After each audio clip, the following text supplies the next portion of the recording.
Kasado na ang proclamation rally ng Liberal Party na gaganapin sa Plaza Miranda mamayang hapon. Ang iba namang partido at kandidato naghahanda na rin para sa kanilang proclamation rally.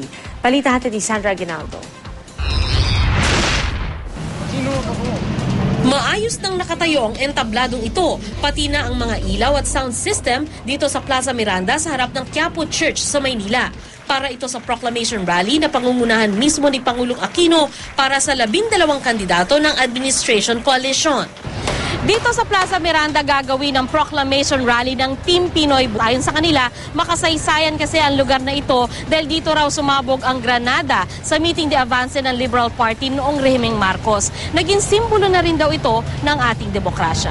Sa harap naman ng Manila Astral Tower, magsasagawa ng proclamation rally si Samson Alcantara na tumatakbo ring senador. Ang Democratic Party of the Philippines maglulunsad din sa Casino Española sa Cebu City.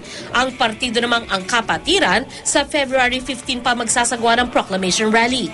Wala namang isasagawang proclamation rally sina Ramon Montaño at Rick Penson. Sa pagsisimula ng kampanya, nangako ang una at Team Pinoy na tututok sila sa issue at hindi sa paninira sa isa't isa.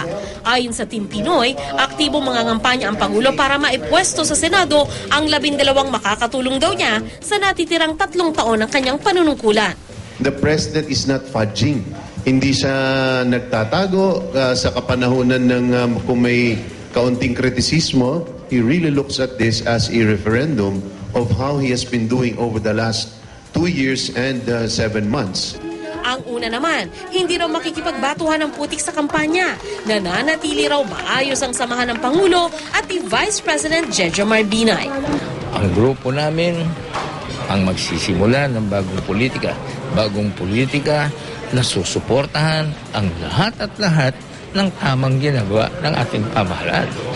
Pero sususugan ang mga may pagkukulang, babatikusin at kilalahan ang mga maling gawain. I think that's the job of opposition. Sandra Aguinaldo, GMA News.